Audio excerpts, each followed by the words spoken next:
Hi friends, మనకి space technology development కి సంబంధించి ఇస్రో ఆల్రెడీ మనకి ఆపరేషన్లు కండక్ట్ చేస్తుంది. అదేవిధంగా కొన్ని ప్రైవేట్ ఆర్గనైజేషన్స్ కూడా స్పేస్ ఆపరేషన్స్ అనే వాటిని కండక్ట్ చేయడానికి, శాటిలైట్స్ అనే వాటిని బిల్డప్ చేయడానికి సంబంధించి మనకి అవకాశం ఇస్తుంది. ఈ క్రమంలో మనకి India's first commercial satellite constellation will be built by how many private firms అనేది మన క్వశ్చన్. ఫస్ట్ మనకి ఇండియాస్ ఫస్ట్ కమర్షియల్ శాటిలైట్ పేరు ఏంటంటే ఎక్సీడ్ శాట్ అనేది పేరు వస్తుందండి. ఇండియాస్ ఫస్ట్ కమర్షియల్ శాటిలైట్ పేరు ఏదంటే మనకి ఎక్సీడ్ శాట్ అనేది వస్తుంది. అయితే మనకి కమర్షియల్ శాటిలైట్స్ అనే వాటిని ఎన్ని ఫర్మ్స్ అంటే ఏంటి, మనకి ఎన్ని ప్రైవేట్ ఆర్గనైజేషన్స్ బిల్డప్ చేస్తున్నాయి అనేది క్వశ్చన్. సో దానికి సంబంధించి ఆన్సర్ చేయండి అమ్మా.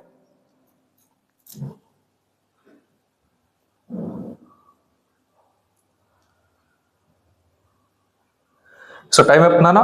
ఇండియాస్ ఫస్ట్ కమర్షియల్ శాటిలైట్ పేరు మనకు తెలిసిందే. అయితే మన ఇండియాలో ఈ కమర్షియల్ శాటిలైట్స్ అనే వాటిని ఎన్ని ప్రైవేట్ ఆర్గనైజేషన్ తయారు చేస్తున్నాయంటే మనకి ఆన్సర్ 2. ఒకటేమో పిక్సెల్ అనే ఆర్గనైజేషన్. పిక్సెల్ అనే ఆర్గనైజేషన్ తయారు చేసిన కమర్షియల్ శాటిలైట్ పేరు శకుంతల అనే పేరు వస్తుంది. ఓకే. రెండో ఆర్గనైజేషన్ ధృవ తయారు చేసిన కమర్షియల్ శాటిలైట్ పేరు లీప్ వన్. సో ఈ రెండు ఆర్గనైజేషన్స్ మన కమర్షియల్ శాటిలైట్స్ మ్యానుఫ్యాక్చర్ చేస్తున్నాయి. వాటి పేర్లు మనకు గుర్తుండాలి. అండ్ అదేవిధంగా ఈ సందర్భంలో మనకి ఇస్రో గురించి కూడా కొంత క్లారిటీ ఉండాలి. ఇస్రో ఫార్మేషన్ ఇయర్ 1969 15th ఆగస్టే. ISRO first chairman Vikram Sarabhai, present మనకి వి నారాయణన్ అనే పర్సన్ పనిచేయడం జరుగుతుంది. Central science and technology minister గా మనకి పనిచేస్తుంది జితేంద్ర సింగ్ అనే పర్సన్. నేషనల్ స్పేస్ డే గా మనం చెప్పేది ఆగస్ట్ 23వ తేదీ మనం నేషనల్ స్పేస్ డే గా చెప్పొచ్చు. ఈ పాయింట్స్ ఒకటి ఇంపార్టెంట్.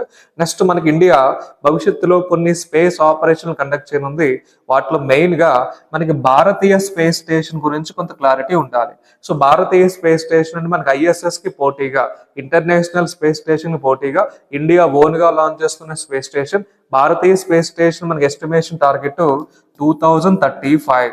అంటే మన ఇండియా స్పేస్ లో బాగా డెవలప్ సాధించని పెట్టుకున్న టార్గెట్ గా చెప్పొచ్చు. ఓన్ గా దీన్ని నిర్మిస్తుంది. అదేవిధంగా మనకి బయో ఎకానమీ అంటారు సైన్స్ అండ్ టెక్నాలజీ పరంగా. మనకి బయో ఏషియా సమిట్ అనేది ఎవ్రీ ఇయర్ మనకి హైదరాబాద్, తెలంగాణలో నిర్వహిస్తారు. 2025 కి సంబంధించి మనకి బయో ఏషియా సమిట్ ఎన్నోదంటే 22nd. సో ఈ పాయింట్స్ గుర్తుపెట్టుకోండి. థాంక్యూ.